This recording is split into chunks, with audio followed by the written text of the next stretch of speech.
Did the Prophet ﷺ participate in any battles before Islam? We know after the religion of Islam, the Prophet was present in a number of battles, defensive battles. The pagans wanted to attack him, so the Prophet was there. Now in the battlefield, the Prophet did not fight because he was protected by his companions and primarily by Imam Ali alayhi salam. He didn't need to fight. And there was a reason why Allah subhanahu wa ta'ala did not want him to fight, not to repel the people. Because if the leader is directly fighting you, that makes you develop a stance against him. And Allah wanted them not to have an excuse, not to say that Muhammad is killing people, even in the battlefield, even if he has the right.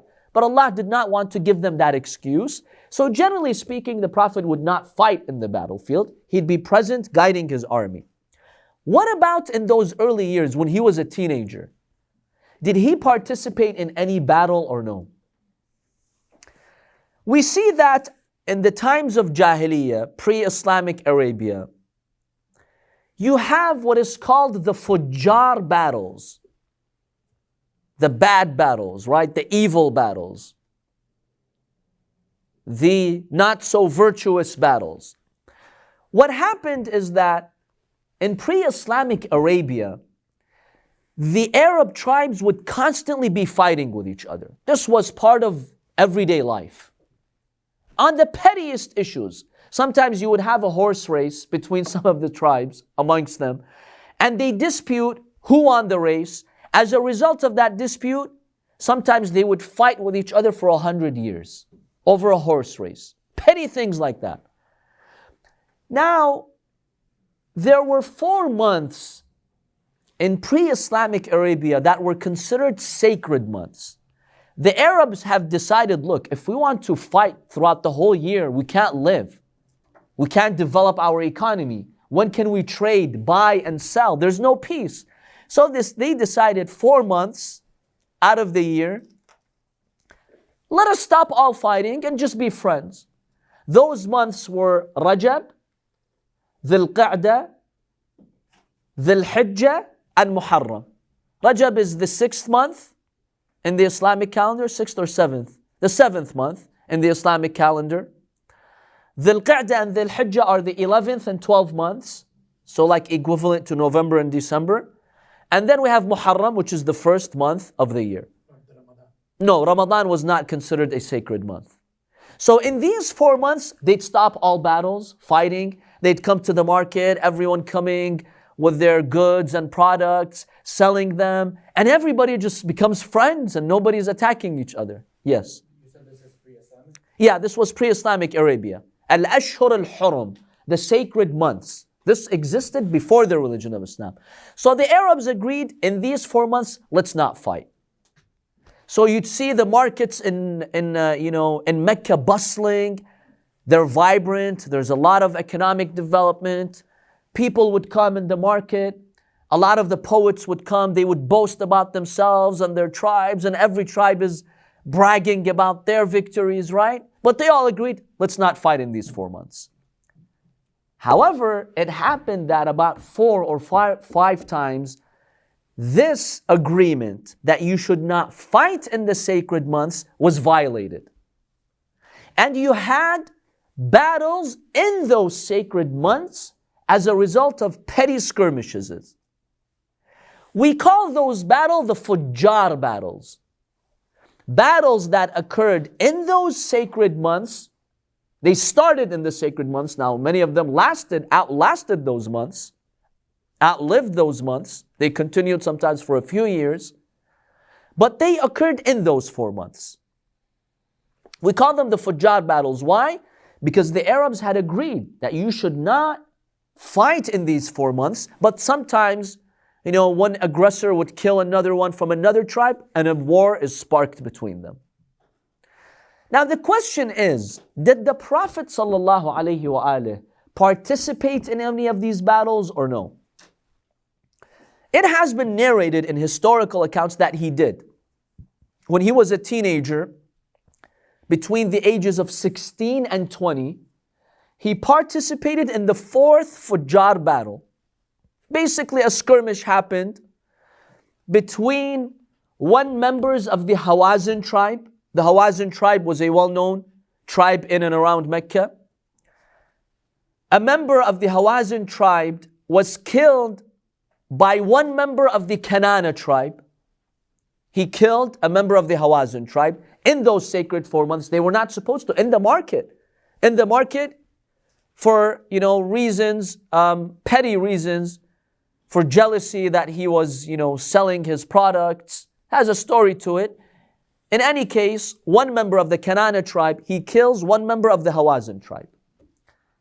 Now Quraysh, which is the tribe of the Holy Prophet and some other tribes, the main tribe in Mecca, Quraysh was an ally of Kanana. In pre-Islamic Arabia, if you go to war with one tribe, you go to war with all those other tribes that have an alliance with it as well. So now Hawazin want to seek revenge. Hey, one of our members got killed. We'll teach you a lesson, Kanana, the tribe of Kanana.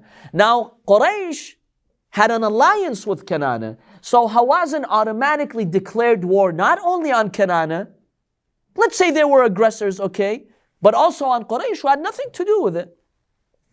So Quraysh and Kanana, they had to leave, they started running away from Mecca, not to have any bloodshed, especially in the Grand Mosque and Masjid al-Haram by the Kaaba. In any case, that war lasted for about 4 years. 4 years. 4 years, yes. So some historical accounts mention that the family of the Prophet himself participated in that battle. Because the Hawazin were now becoming aggressors, and for no reason they attacked Quraysh. So the Prophet, he went to this battle. He would protect his uncles from being shot with the arrows. He would intercept the arrows to protect his uncles. So this is what we have in a number of historical accounts. Do we accept this or not?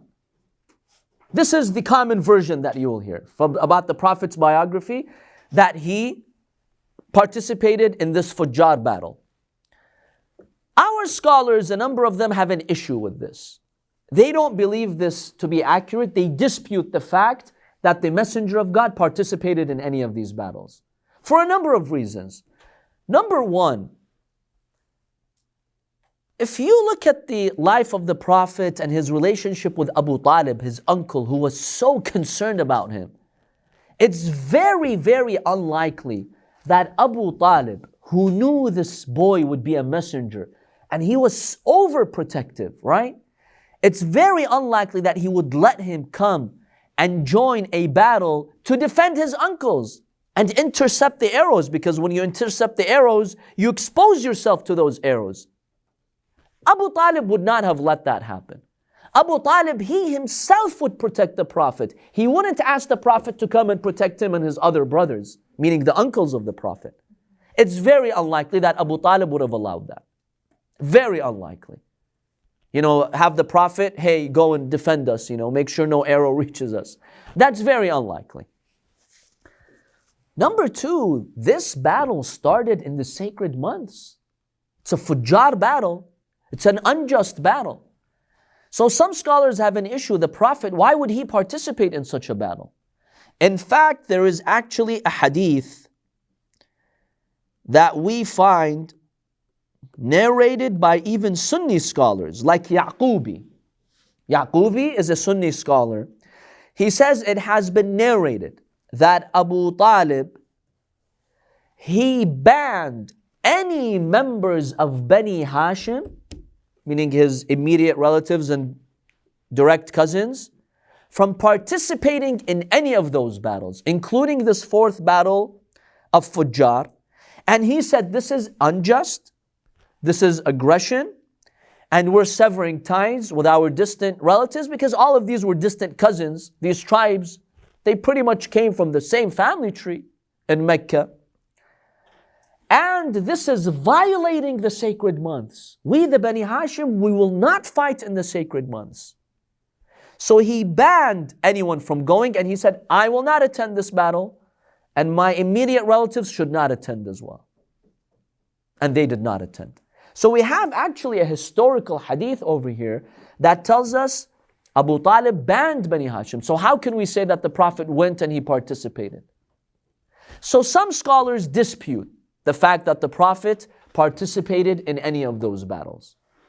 It's not proven to us. Now you could say you've got arguments to both sides. Yes, we do have indications that he did. We do have indications that he didn't.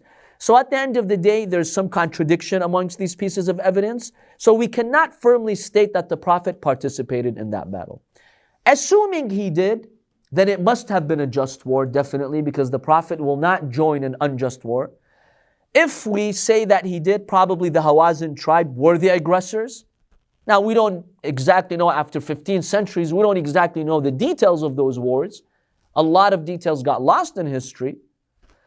So maybe they were the aggressors and the Prophet was being defensive, just defending himself and his town and his family. So in any case, just know that not all scholars do accept that. They dispute that the Prophet would actually participate in that battle. So we have these Fujjaar battles, and one of them lasted for about 4 years. The Prophet was from 16 to 20 years old when he supposedly participated in some of these battles.